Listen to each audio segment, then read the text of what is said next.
Yo, what's up? This is your boy, DAVYNE for Through the Ropes University. Always keeping it 100 for my people. That is what I do. Listen, if you've been under a rock for maybe the last, 8, 9 years, and you've never heard of Through the Ropes University, well, let me tell you, this is my motivational, inspirational institution that I created from the ground up. And I encourage everyone to celebrate every goal accomplished in your life. No matter how small or how big, I want you to celebrate every goal accomplished in your life. This world is driven by credit and credentials. That means you got to get busy and you got to get it done. My motivational quote for all my young people out there: this world is unsympathetic and unapologetic to those that are uneducated. It's so simple. This world is unsympathetic and unapologetic to those that are uneducated. That means don't just put a hat on your head, put something in your head. It's time to get busy. Y'all always hear me say, I always keep it 100 for my people. That is what I do. And you know what I mean by that? That means I love to put my life on display if it's going to inspire and encourage someone in the end. So on today, I want to share something with you. And I call this the marriage argument. That's right, the marriage argument. And I'm going to show you what happened to me, and hopefully it can do something for you and your marriage or your relationship, whatever it may be. But I want y'all to chew up the grass and spit out the sticks. Whatever applies to you, then let it apply. Here it is. One day, me and the wife had a very, very bad argument. One of them ugly arguments. One of them arguments you're ashamed of that you don't even tell your friends about. It was just so ugly. I'm talking about spit flying out the mouth, cussing and everything. I mean, nose to nose, ready to bam. I'm talking about it was an ugly argument. Ooh, it was so ugly. Very ugly argument. And guess what? We didn't even agree to disagree at the end. We just walked away, pissed off, fiery mad. She went in the room and slammed the door, and I went in the living room and sat on the couch. I was mad for two reasons. I was mad because I knew I was right in the argument. And of course, she thought the same. But I knew I was right. And I also was mad because I know that when she gets mad, it lasts for days, not hours, days, and sometimes weeks. So I was mad about that because I know that my anger don't last that long. Hers,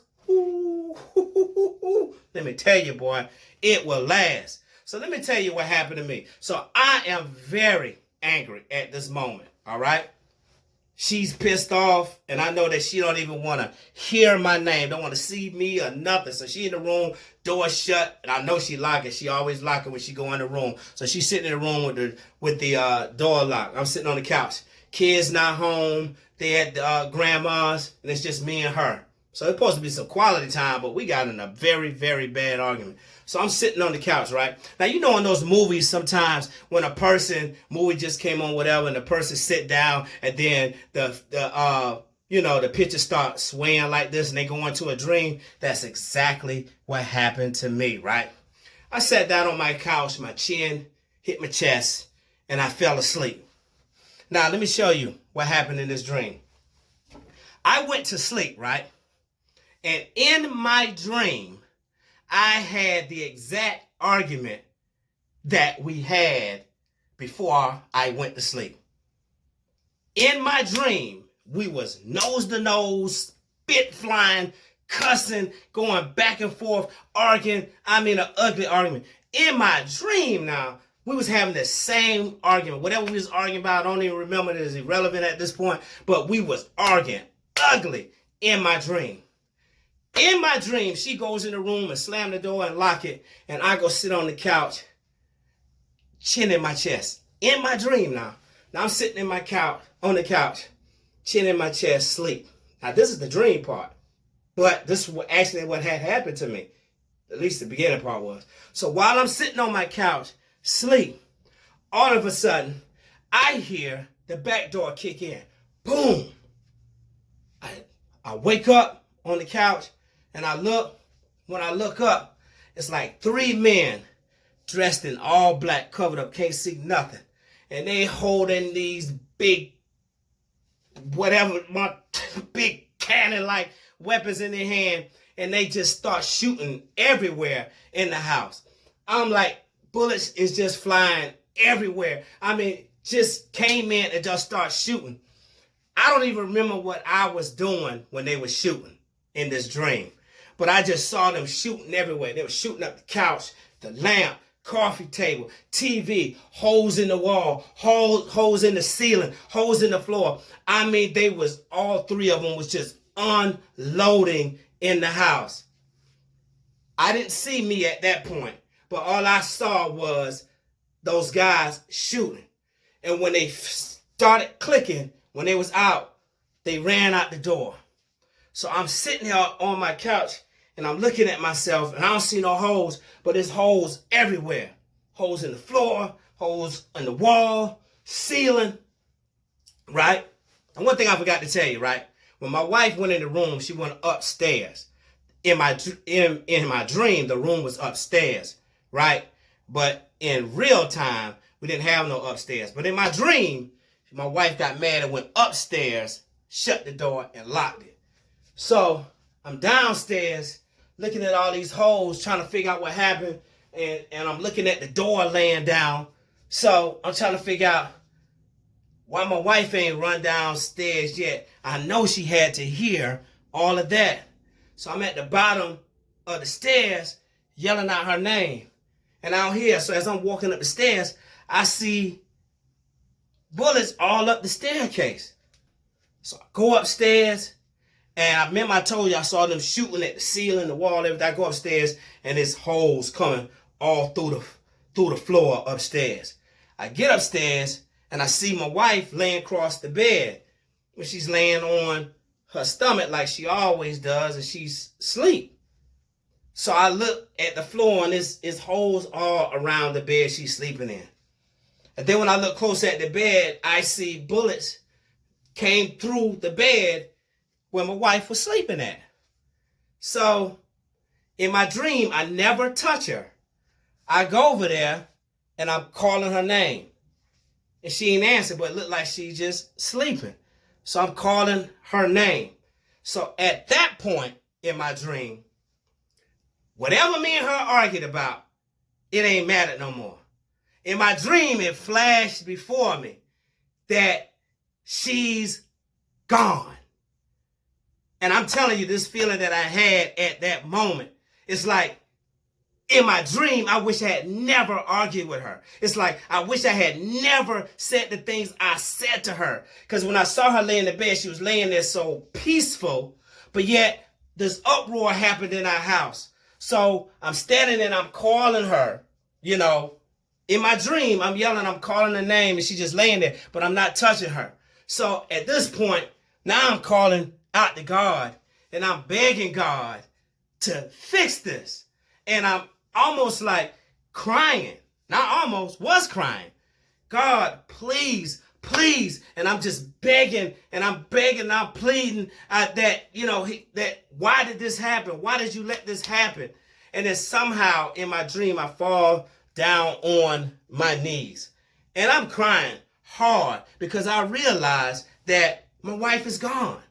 And I started to realize who she was in our household and how certain things can't happen without her. And I started realizing how all kinds of things going through my head. My kids not going to have their mother anymore, and all these cruel things I said to her. And like everything is flashing before me. And now I'm on my knees and I'm saying, God, please, please, why did you let this happen? And I'm begging and I'm asking God for forgiveness for myself. This was the first time in my life, in my dream. My dream was almost like it was in real time. In my dream, I was asking God to forgive me of stuff that really happened in my life that I did. And I'm saying, God, please, if you would fix this, if you will give me my wife back, I won't do this. I won't treat her this way. I won't talk to her like this. I'll be a better dad. I'll be a better husband, better father, be a better man. I'll be about whatever you need me to do. It's like for the first time in my life, I became so vulnerable in my dream.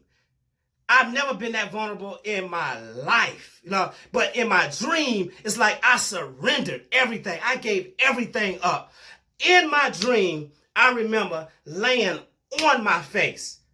I did. In my dream, I laid on my face. I stretched my hands out and I lay on my face and I said, God, please forgive me.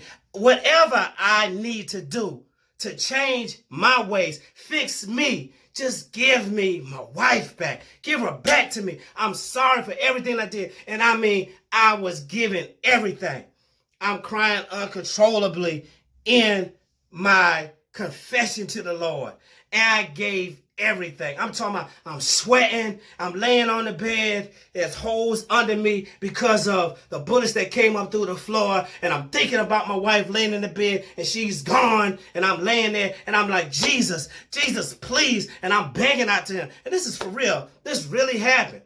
And I'm begging him for everything. And I'm just pleading with him. And I'm giving myself to him. I said, I would do this. I would do that. I'm sorry for this. I've been this. I've been that. And I'm like just pleading and giving myself totally to him. Like, God, I can't fix this. This is out of my control. Man, no money can fix this situation. This is only something that you can do. I made a mistake. It was my fault. I was wrong. Please forgive me. Just give me my wife back. I'm begging. Like when I was little, we used to be in tarry service and they used to be saying, call on Jesus, call on Jesus, call on Jesus. And, you know, I didn't understand what we was calling on him for, but my parents made us do it. But there was never a connection. But in my dream, there was a connection. I knew why I was calling on. I knew why I was bad because I knew that he is a way maker. He's a healer and deliverer. I knew that he could fix this if he chose to. But even in my dream, it wasn't until I said, Father, not my will, but your will be done. All that pleading and all that stuff I did, nothing happened.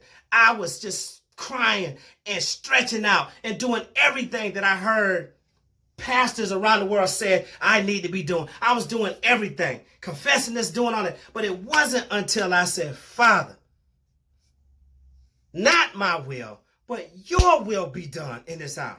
And I'm still going to do everything that I proclaim that I will do. And when I said that, I felt a tap on my back. And I heard a voice say, you all right? And I turned around and my wife was standing there, alive and breathing. You hear me? And I looked up. I'm tears everywhere. And I'm wiping my eyes and she like, what's wrong with you? But not in a bad way. She was concerned, like, what's wrong? You all right? She thought something happened to me. And I was like, you're alive. So I grabbed her and I'm kissing all on her. But somehow in the dream, my wife don't even remember the argument. She don't remember anything that happened. Only I did. So I'm hugging her and I'm kissing her. And she just happy to see the affection from her husband. She has no idea about this argument. And I'm lifting her up and I'm celebrating her in the room. And while I'm holding her, she was like, what's gotten into you? And I'm just kissing her and I'm so happy that she's back. And then I look down at the floor. I don't even see the holes that was under me. I look over at the bed while I'm holding the wife and I don't see holes. I said, you didn't hear all that happened? She's like, hear what? So I'm looking, I don't see the holes no more. I said, follow me. So I bring her, grab her by the hand. We going down the stairs. I don't see no holes in the stairs. I go downstairs and everything is back to normal. No holes nowhere. I run in the kitchen to where the back door was at. The back door back up, door locked, as if nothing ever happened. So I never told her that about the shooting. I was like, I saw all that stuff. She said, what's wrong with you? I said, nothing. Then I turned right back around and started celebrating her. She didn't remember none of that happened. But the only person that remembered it was me.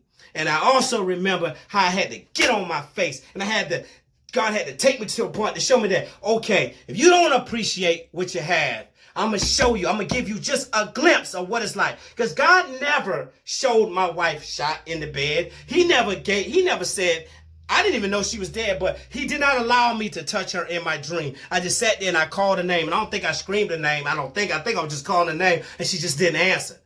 But it wasn't until I surrendered and gave up everything, he gave her back to me. And guess what? In that dream, it was a happily ever after in the dream. Then I went back to sleep on the couch, chin on my chest. And then I woke up and I was back in reality. My wife's still mad. Last thing you know, I sat on the couch and I was mad. And I got up, I went to the room and the door was still locked. I went and got an old butter knife and did my little thing, came in. My wife was laying on the bed and I went in there and I tried to shake her. She had done fall off to sleep and I shook her. And she turned around, "What the blank you want?" She's still mad. I said, "I just want to apologize for what I did earlier." She said, "Please get out this room." She didn't want to hear nothing I had to say. And I knew I had to give her some time. I said, "Okay." And I walked out the room. And I said, God made a way in my dream. He's going to make a way in my real life. So I went back around there and I prayed to him. And I prayed and I went on to sleep. And by the time about 9 o'clock, 10 o'clock, when I woke up, I went in the room. My wife was still a little mad, but she wasn't as mad as she was. And I apologized and told her everything. I apologized and asked her to forgive me for everything that I said to her. Of course, it wasn't just, I ain't trying to give you no story like, oh, it's just all good. She still was a little angry. But the dream showed me, man, that there's some things that we take for granted at times.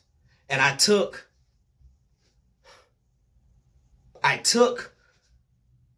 my wife for granted. I did. But it wasn't until God showed me in my dream that she matters way more to you than what you putting on and how you try to portray. And I'm going to show you. And he showed me. And from that point, ever since I had that dream, I ain't going to sit here and front for y'all. I told y'all, I always keep it 100. I'm not going to front like we ain't never had no argument since then, not no bad arguments. We have had it. But I have learned from that dream, I never take it to a certain point. I never cross a certain boundary. You're not going to always be perfect. You're not going to have there's no perfect marriage. There's no perfect blueprint to the perfect marriage relationship or nothing. Certain things is just going to come from experience. But I realized in that dream how to stop myself from going to a certain level. I don't get to that level how I did that day. And God just showed me.